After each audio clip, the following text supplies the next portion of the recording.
Good morning, everyone, and thank you very much for joining us today. My name is Carmena Wood, and I'm the Managing Director for the North West region of Hayes.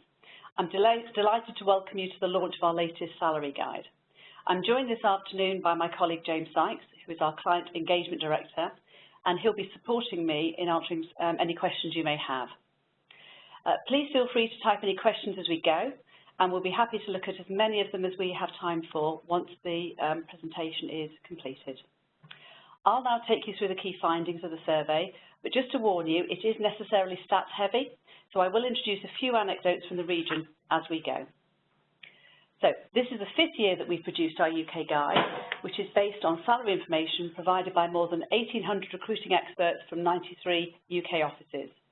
We've then really importantly combined our expertise with our 23,000 survey responses from employers and employees around the country to ascertain satisfaction, understand concerns, and gather important insight into the market. Worthy of note, this is the largest survey response that we have ever received, and therefore we feel this is the most informed guide as yet. So, to start, let's set the scene by quickly recapping on last year's findings. Back in 2017, 59% of organisations expected their business activity to increase. 71% thought they were going to be recruiting, and there was an average salary increase across the UK of 1.8%. And from an employee perspective, 55% of employees were considering moving jobs in the coming 12 months. From a headline perspective this year, against a backdrop of continued economic and political uncertainty, hiring plans, which are the highest since our survey began 5 years ago, are under threat by skills shortages in an increasingly competitive labour market. Let's take a look at what our survey results showed in more detail. So, starting with the positives. Although there is obviously ongoing uncertainty, employers' business outlook remains robust. And on the whole, employers are optimistic about the market and their businesses. There's been an increase in the number of employees predicting growth, as we can see here. So, back in 2016, pre the EU referendum outcome, we completed our survey and 62% of employers that we surveyed forecasted an increase to business activity levels. We then did a mini-survey to the same employers, and unsurprisingly, it dropped instantly to 57% immediately post that referendum. It was then 59% last year and 61% this year, almost back to pre-Brexit confidence levels. And consistent with last year, only 5% expect to see a decrease in activity. This is all good news and shows that employers are optimistic about business activity in spite of the uncertainty surrounding the outcome of Brexit negotiations, news of which is changing daily. This optimism suggests organisations remain focused on the opportunities ahead, regardless of the wider market uncertainty. Earlier this year at our global conference, I heard a speaker called Pippa Malmgren, who is an expert in geopolitics. She's a former advisor to the White House and currently to Chequers. She asked us who in the room would have predicted Donald Trump's election or the outcome of the EU referendum. Clearly, very few of us did. The point she was making is that we live in uncertain times in which we can no longer predict the future. Just prepare for it, and I believe that is what businesses are currently doing. And if we compare the Northwest to the national picture, we seem slightly more optimistic. Only 4% of companies surveyed felt their businesses were likely to see a decrease in activity. And I think this is down to the growth that we can see in many of our sectors. Indeed, just down the road from where I am now, where I'm sitting in Manchester, so down in Cheshire, growth was reported to be 3.7%. And I highlight that one in particular because it's the second highest growth anywhere in the UK. This optimism is clearly also translating into increased hiring plans, with employers continuing to invest in their recruitment and talent management strategies.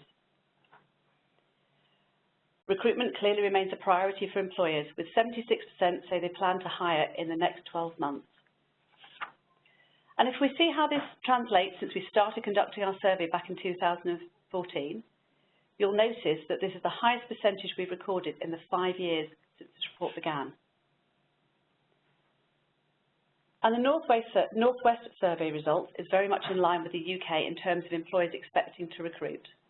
And this doesn't surprise me at all. It's completely echoed in the increase in job flow we've seen ourselves in our own market, particularly for the temporary and the contractor area.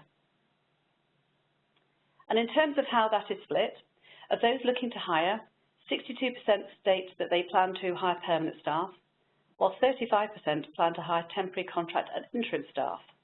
This is 5% and 20% up on last year respectively.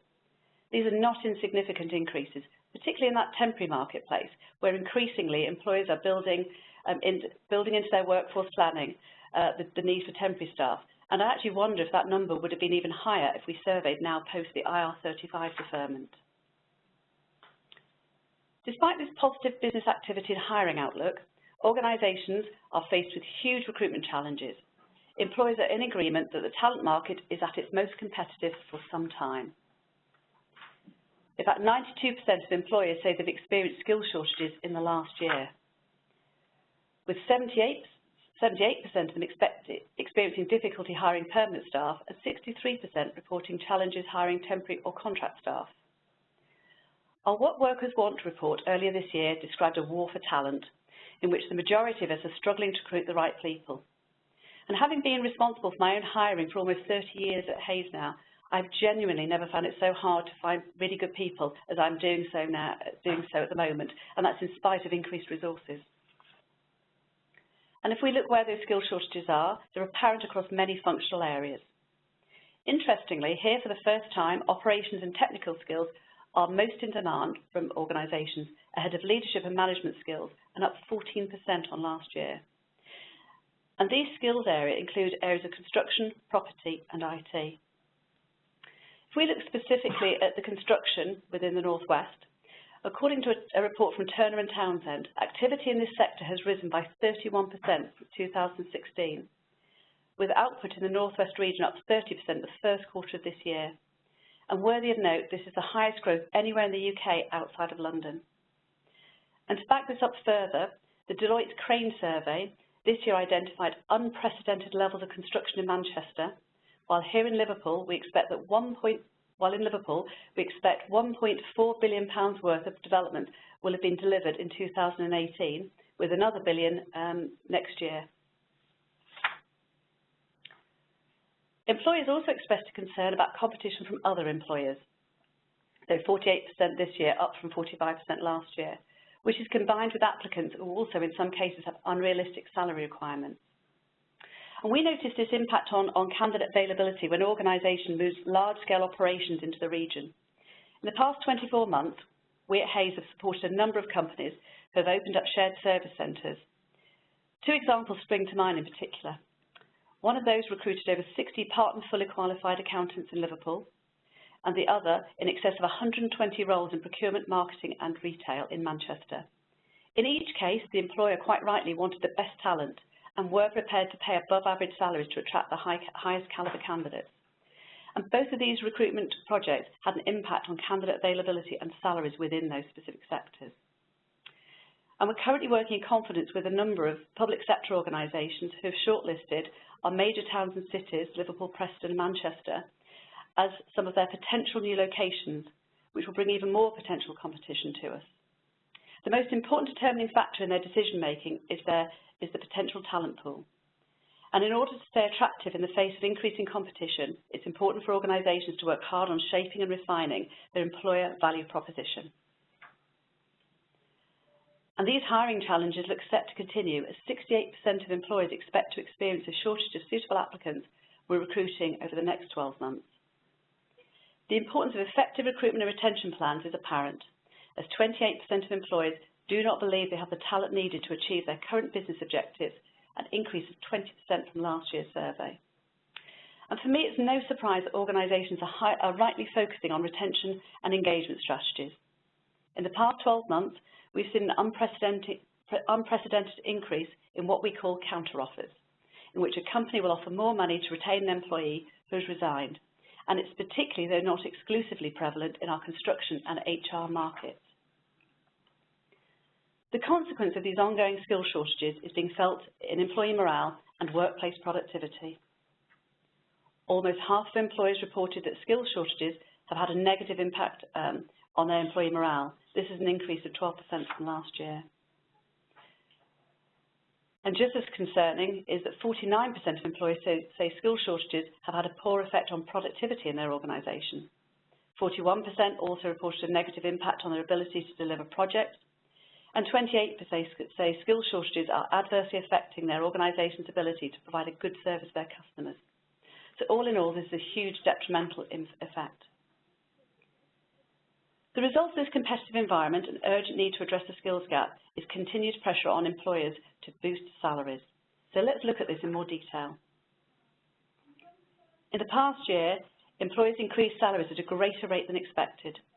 73% increased salaries in the last 12 months, higher than the 67% who expected to when we asked them last year. And the overall salary increase across the UK is 1.9% according to our report. But in areas of increased skill shortages, pay rises have been even higher than that. And then if we look at this heat map of the Northwest, of the UK, it's really interesting to see how the Northwest compares to the rest of the country. And you'll notice that the Northwest has the highest increase in salaries at 2.2%. And there are a number of factors that are contributing to this, in my opinion. The increase in north shoring, i.e. organisations moving into the area offering higher salaries to attract the best talent. The counter-offers I mentioned earlier, where employers would rather retain than lose a person. Excellent transport links that allow for a more mobile workforce. And finally, significant growth in construction, logistics and retail within the area have all served to have an impact. So back to the UK picture. Actual pay rises were larger than anticipated, as 30% of employers increased salaries by over 2.5% compared to just 19% who actually planned to do so. And in areas of increased skill shortages, pay rises have been higher than the 1.9% UK overall. Both legal and construction of property have seen an average increase of 2.7% in the UK, and HR has seen an average increase at 2.1%. But in the Northwest, the increases in these sectors have been even more pronounced. For legal, it was 6.1%, construction 3.1%, and HR over 5%.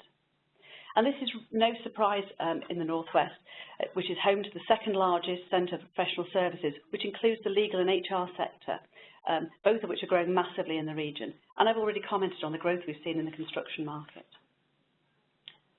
There is some good news, however. The result of these salary increases has been a higher level of salary satisfaction among employees. 61% of employees said they are happy with their salaries, compared to 43% last year. There's also been a drop in the number of requests for pay rises. Only 26% of employees asked for pay rises in the past 12 months, compared to 31% the year before.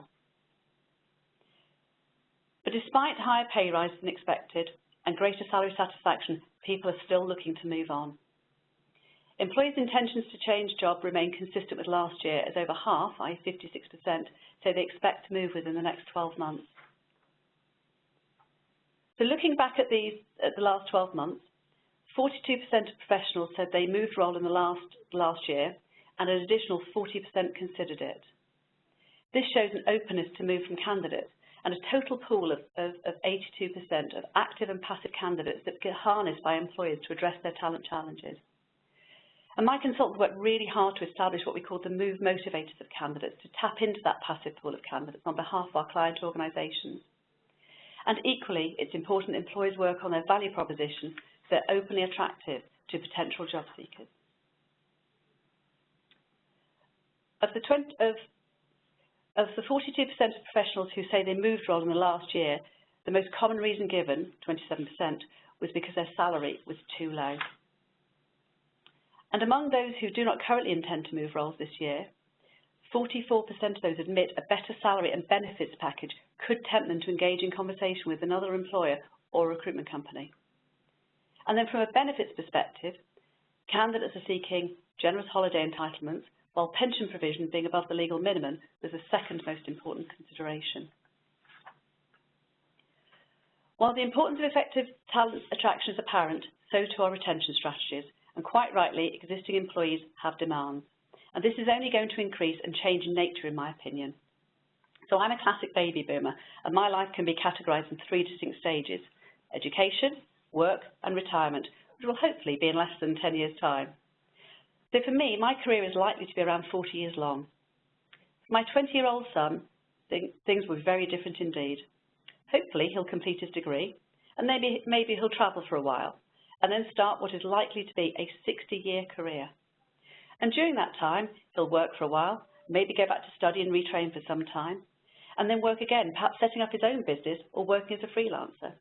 The point is, our children already have much greater options, and with them comes different expectations. So back to our survey. One potential reason for employee movement due to salaries may be fueled by a mismatch in understanding and expectations around pay. While 79% of employees say it's important that their organisation is transparent about how pay levels and pay rises are set, only 36% feel this is currently the case. For the past 5 years, I've been responsible for leading the people and culture strategy for the North West region in Hayes, in addition to my operational role. I believe in absolute transparency, not just in terms of salary, but also in terms of development and career progression. Employees need to understand what they can be paid at each job level and how their performance over a period of time can impact it. And about 8 years ago in Hayes, we redefined our job families and implemented transparent pay structures, which was a factor in reducing our attrition down from the industry average to significantly below. So for me, this is not simply about knowing what other people are earning, it's about fairness and openness and knowing where and how you can make an impact. Another key driver of employee movement this year is likely to be around career prospects. 53% of employees feel uncertain or negative about their career prospects in their current organisation, a 10% increase on last year. And to reinforce this point, after salary, career progression at 22% is one of the main reasons employees are planning to move jobs. In the North West region Hayes, we very rarely lose people we don't want to lose. And this is in part down to the transparency and pay structure I just mentioned, but probably more importantly because of the promotion plans we put in place, so that everybody knows what they need to do and in what time frame in order to be able to progress. And I think employers continue to underestimate the appeal of offering a positive work-life balance to prospective employees and the value this can have as a tactic in competing for talent. Only 18% of employers think work-life balance is important to attract staff, while 30% of professionals prioritise this when considering a new role. The number of employees rating their work-life balance in the North West as very poor to average has remained fairly static at 45%. And in fact, the main request to improve work-life balance for 39% of professionals was a change in working hours, including adopting flexible working. While employers may be concerned about the impact of changing working hours when already struggling with staff shortages, offering and promoting these options is a valuable aid to both attraction and retention. At Hayes, I think we were fairly late to the party on this, and we started to offer flexible working to all employees earlier this year. It's still early days for us, we're only 6 months in, but I've seen no detrimental impact to our business to date. And I think it's a huge cultural shift for us, as it is for many organisations, but I expect our strategies to evolve on this in the near future. But clearly this isn't just about hours, it's about the where and how you work, balanced with delivering the outcomes to drive a business forward. And I think this is really tough for us as business leaders, particularly in customer-facing organisations and also those which teamwork is critically important. And this is where I believe engagement surveys are so crucially important to find out what's really important to our people. So this has been a whistle-stop tour of our survey, and I'll just take a few moments now to summarise the key findings of our report. First, we've seen that despite the wider uncertainty caused by the ongoing Brexit negotiations, at the time of our survey, which is in June, employer confidence and activity for the year ahead remains positive. And as a result, recruitment remains a top priority for most organisations, reaching the highest level since our survey began 5 years ago. However, continued skill shortages exacerbated by increased competition from other employers look set to be the key challenges in the year ahead, and these challenges may impact negatively on employee morale and productivity. Salaries are on the rise, but employees are still tempted to move for the higher salary and benefits package. And it's clear that it is also clear there is a significant active and passive talent pool which employers can engage with, but they need to offer the right salary and benefits package, as well as a positive work-life balance and clear career prospects. As employers and business leaders, things are becoming increasingly complicated and moving very rapidly for us. In fact, I heard a futurist speaker called David Rowan comment that the pace of change will never be as slow as it is today. So there's a sobering thought for us all. So now let's look at some recommendations.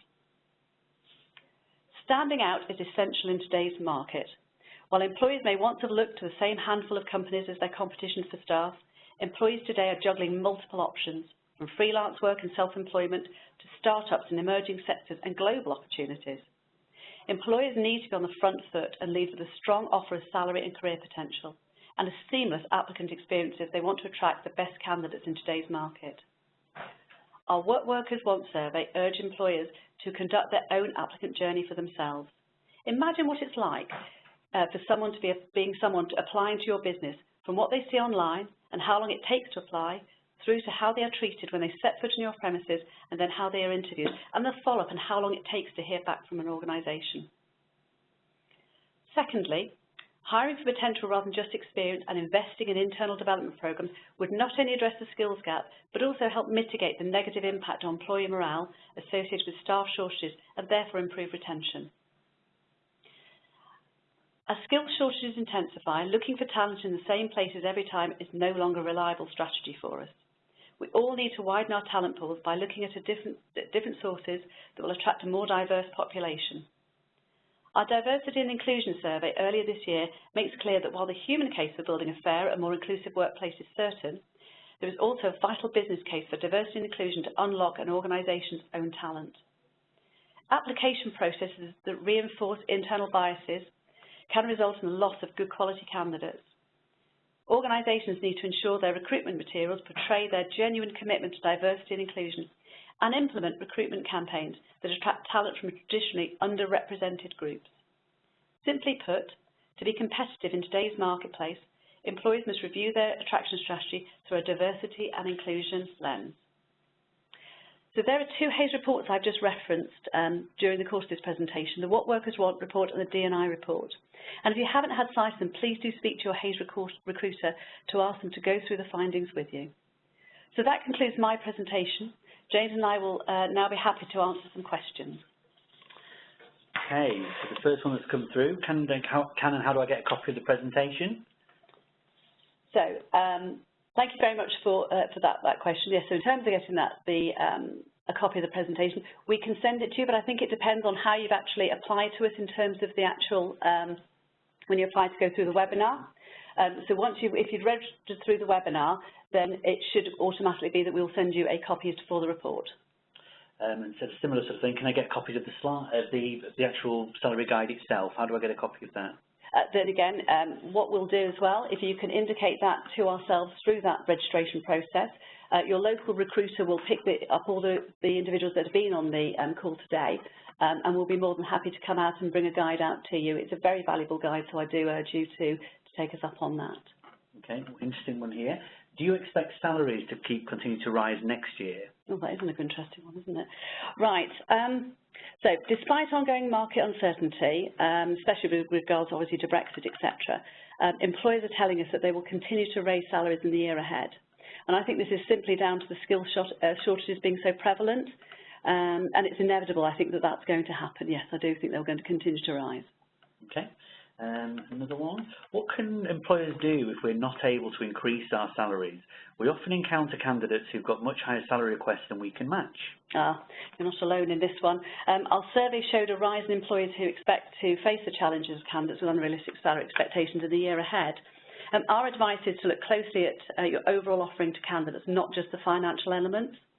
As the report shows, career progression is high on the list of priorities for employees, so make sure you promote long-term career opportunities to attract the best candidates, I think. I think also the last sort of thing I was talking about was in terms of the work-life balance. That's important, and I think if you're looking at if you do engagement surveys, I would urge you to look at that, because I think engagement surveys can also be really valuable to telling you what your employees actually want as well. So it's that whole offering piece. You've highlighted such acute skills shortages, so what can we as employers do to attract the candidates we need? Yes, as you say, it's interesting. Such widespread skills shortages in a number of industries, it's becoming more important than ever that we're able to tap into that widest pool. And I think creating a really strong employer brand can help your organisation stand out from the competition and appeal to a wider audience of prospective candidates. Your value proposition may need to be tailored to different audiences to help you find those particular skills. So, for example, in order to attract professionals across different generations, while Gen Z candidates place higher value on career development when looking for a new role, baby boomers instead more on work-life balance, etc. So it all depends on what you're looking for. Okay, I've got another one here. So cash plans, what part do cash plans play in a benefits package, and are they widely used? Well, I personally have not come across, forgive me, Susan, I've not come across the term cash plans before. No, I haven't actually, and it's certainly, we've got a very a broad sort of benefits package as a business, and I haven't seen that, if I'm really honest. I'm not sure I've seen that with any of my client base either. Have you, James? No, we didn't talk about a loan. I've seen loans, so Hayes offer loans, staff loans to individuals, don't we? Yes. So, yes, at reduced rates, etc. But not actually the term cash plan, I'm afraid, Susan. So forgive me, Susan, unless you want to send a follow-up. I've not come across that term before, sorry. Okay. Do we have any other questions, James? No, I think some repeats, but there. If anybody else has got any final questions they want to send through, we'll be happy to. We'll just wait for a moment for any final questions. No, I can't see any being typed. No. Okay. Oh. So, James, would you like to take that question, please, from James? Yeah. So, could you elaborate on your section on pensions and what this means for recruitment? Yeah, I think what we're trying to identify with the pensions, James, was around different benefits matter to different staff members. So based on where an individual is within their career, different things will motivate them as a benefit on top of their basic salary. Now, from a pension perspective, with some of the events that we've been running, one organisation that we came across, I'm not suggesting anybody can match this, and I was quite surprised as well, they've just brought in an up to 25% pension matching policy contribution, which I've never come across, in my 20 plus years, I've never come across anything like that before. But it's a benefit they brought in because they just cannot increase their salaries. But I think certainly individuals who are, let's say, later in their career, or the baby boomer generation, they're the ones who are starting to think about pension provision. So that's a lot more attractive to them than more the millennials and generations Y who are coming into the market sooner looking for different things. And hopefully that answers your question. Thank you. Is there any more? Yeah. Okay, Susan's come back to us. Thank you, Susan. So, an employer purchases a cash plan for the benefit of its staff, who can then review cash back on services like dental appointments and prescriptions, etc. Okay, so that within our U-Choose? Yes. Yeah. Yes. So we have. Yeah, something from the relevant side. So we have a benefits package that all staff are entitled to, whereby if they're shopping at certain retailers, they can get discounts. So I'm guessing that's what you mean. It's probably picked up by probably about 30 to 40% of our staff use it. Everything from cinema tickets to Sainsbury's online shops, etc. So it's not probably as widely used as you think it might be because of the benefit it brings. But again, probably a decent take-up on that as a benefit, yeah. If that's what you mean. So hopefully that answers your question, Susan. Yeah. Okay. Okay. Okay. Right. Are there any last questions? Right. I think that does. Right. Excellent. Thank you. Thanks for that, James. Right. Okay. Okay. So thank you very much for your interest today. I'd just like to remind you that you can share feedback and engage with us on the Hayes Salary Guide conversation on social media. Simply follow us on Twitter at Hayes News, or connect with us on Facebook or LinkedIn and use the hashtag Hayes Salary Guide. So as I say, I really hope you found today's session useful for you and brings the guide to life. For those of you who are interested, so if you would like to go onto our website, you can request a copy there, and our recruiter will be more than happy to come out and go through the guides with you. It's much more informative if you actually get a recruiter to go out with you and explain some of the key elements there. And then also there is an opportunity for those of you interested in our individual specialism guides. So we have some specific webinars coming up on accountancy and finance on the 4th of December, construction and property on the 5th, marketing on the 10th, and technology on the 11th. And they'll do really, really deep dives into those particular markets. And if you're particularly challenged in any of those market areas, then I would urge you to enrol on those webinars via our website. The details are there. Okay. So that's it. That concludes our webinar. So thank you very much indeed for listening today. Thank you.